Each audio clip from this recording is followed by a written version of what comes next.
Hello people. So I wanted to do a video on conditioning and stuff like that. It will have to be largely based on my own experience. I hope that doesn't detract from the video. It's just that I don't have theoretical generalities to draw off. And the idea I'm going to put forward is that in our undefined hexagrams, so every hexagram that isn't coloured in, even if that is hanging, we take in conditioning from the world. I mean, that's obvious. And every time a transit comes to that place, then it will trigger said conditioning. This is also triggered collectively. So you see in traditional astrology where when a collective planet returns to the same place, the same kinds of things happen, or something along those same themes happens. I'm also going to put forward a hypothesis of a kind of positive conditioning, and I would say that the positive conditioning is the thing that we're kind of going for, because say with me in gate 41 I see to be very much to do with evolutionary psychology sort of matters, and also about objective reality. Now, due to me taking in the teachings and paying attention to people that are expressing that gate 41 energy in what I consider to be a positive way, I do kind of have that energy, but not really. So the way in which I have that energy is that if it comes up in conversation, I have a bunch of fairly positive thoughts in that area. But this isn't my true energy. Now, my true energy is obviously we've got the moon in gate 11 up here. It's fairly high in the chart, and I don't really think about evolutionary psychology matters that much. And I do think of very high-minded, mystical sorts of things like the human design chart. But the thing is, the human design chart, the law of one, these things are subject to free will. If you say, I believe that XYZ is the reason for being, near-death experiences, spirituality, Christianity, whatever, then the other person has the choice to reject that, and of course they often will. So what happens when people do this is I might then go and say, well, okay, if you reject with spirituality, then all that's left is Darwinism. That's what you preach, and that is what you are basically saying. You believe in Darwinism. And so I can reason from that place, and I will take other people's thoughts at that point. It's not something that I am producing, it's a positive conditioning.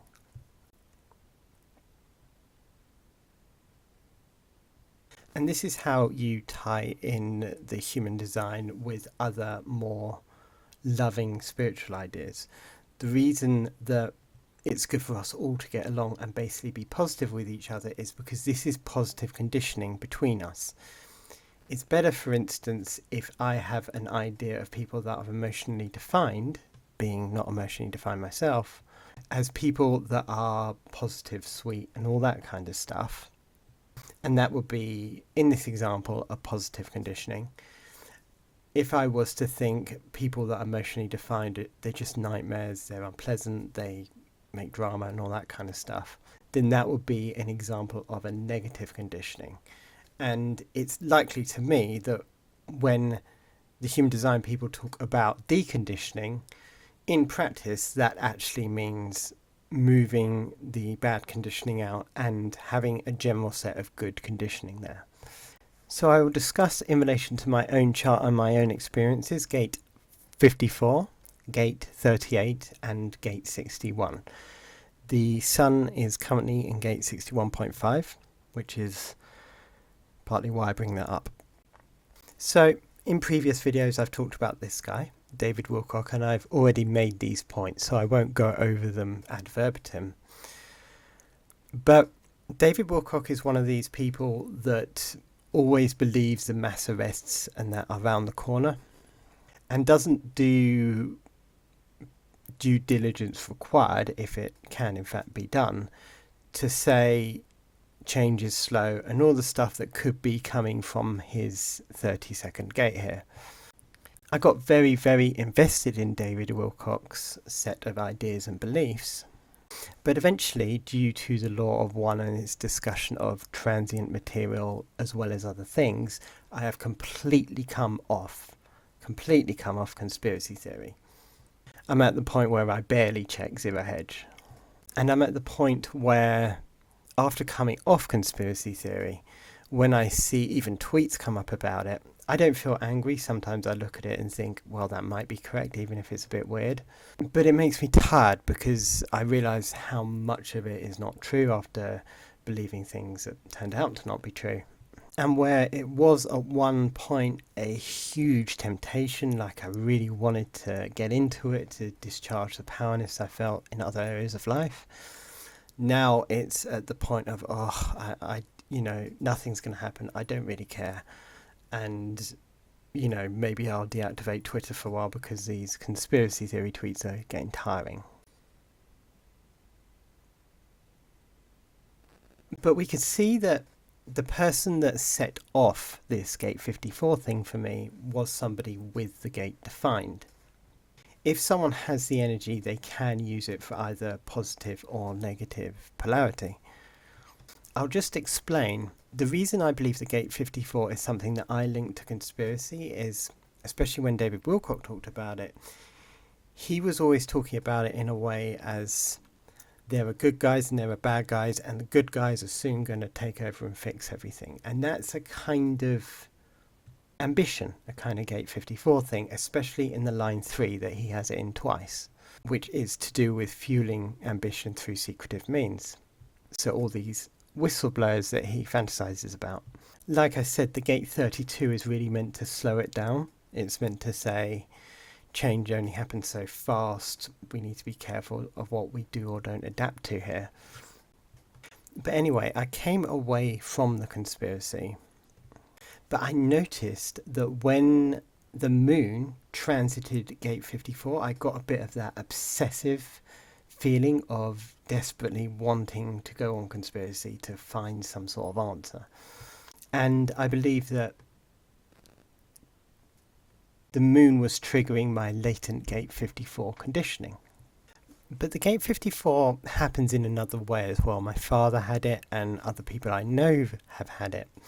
Another way that it can manifest is it can be about moving through partners quite quickly. My dad definitely did that. Remember the original I Ching for the Gate 54 is the marrying maiden. And I wondered from that I Ching whether it is actually men that are ambitious, or are men only ambitious when it's women behind them that are ambitious. I think moving through partners like that is often a manifestation, especially if it's a Gate 54, of wanting to move on, wanting to move up, wanting to move forward. It's the same kind of conditioning, it's just not met with conspiracy. And I have a theory that we work on our own chart in order to positively condition the rest of the chart. So if I was doing really well with this manifestor chart I have, if I was moving forward, creating things and all that kind of stuff and getting paid for it, then I would be a manifestation of this Gate 54. Like I would be a positive thing to another person that had the Gate 54. I would be positive conditioning, even someone that had it defined.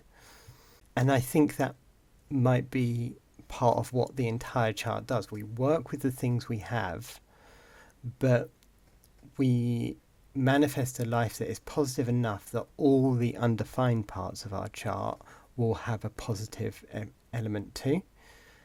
And then other people that meet us get that positive as well, even though it doesn't actually come from the thing itself. I don't have the Gate 54, I'm not pushing any energy out there.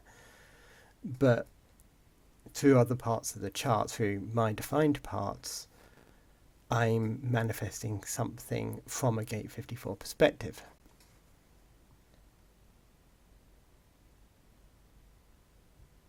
The next one is Gate 38. Every transit that I've been aware of to this particular chart, in fact, pretty much, I think everyone I know that has this even, I just do not get on with this transit. Like, there's nothing good about it. When Pluto was there for 5 or so years, or 4 years, or however long it takes, that was a pretty bad time for me. Sun is in gate 38 every year at New Year, and New Year's just not a good time usually for me. And I think that because I have a disability that previously was a lot worse from not so good medical technology, I think I just didn't have the energy, and it wasn't aligned with anything I wanted to struggle. There was nothing that I really wanted to push for. And so I'm just off of this particular hexagram. Don't really like it on some level, don't want anything to do with it. And obviously I hope this will move forward positively in some way in the future, but that's where it is at the moment. The last thing I want to talk about, or the last hexagram, I'll make another point after this, is gate 61. So today I was kind of experiencing a kind of cerebral heaven when I was working through the human design by just in my mind having memorized this chart around the edge here and putting together hexagrams in my head in a way as to try and think it through. So for instance, you start at 2, which is lower trigram Earth, higher trigram Earth, and then you go to gate 23, lower trigram Earth, higher trigram Mountain, and then gate 8, I think, lower trigram Earth, higher trigram Water. Then gate 20, lower trigram Earth, higher trigram Air.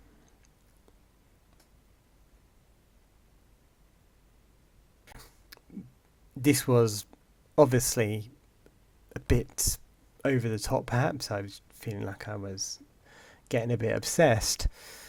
But I realised that the gate 61 is... the sun is in gate 61 at the moment.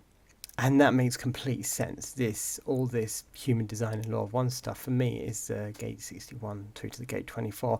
I have the gate 24 receiving code on, so the gate 61 was there, and it was just an unbelievably good feeling. I felt like properly enlightened and all that. But I just wanted to show a very positive manifestation of the gate 61, which for me is a unconditioned gate, or undefined, sorry. This is a very positive conditioning. In fact, this is almost like I feel what I'm here for. And so that's my point. I think that obviously when we have transits, we have parts of our chart which are non-positive, bad conditioning there. But we have parts of our chart which is very positive conditioning. And when you have a collective planet, say, going to somewhere that's positive conditioning, hopefully that can be very positive. Like I said, I believe that I potentially have a lot of positive conditioning in the gate 41. So when Pluto goes there, it will only be deepening something that is already positive. I think the reason that Pluto is very often malefic, as is said, is that a lot of the time in the society we live, there's a lot of negativity, a lot of conspiracy, a lot of corruption, and Pluto goes there and shows that, and then you get the corrupt forces pushing back. And that's all a very, very unpleasant process for everyone. Like, this will, obviously when Pluto went into Capricorn, there was the financial crash. And so I think people can think that it's always malefic, but I don't think it is necessarily always malefic. I think that everywhere in your chart is something that is meant to be wrestled over to a positive conditioning as such. And if we do that, obviously we're not going to get unpleasant transits and things like that happening, or less likely to. Anyway, thank you for listening. And yeah, that's that. Bye.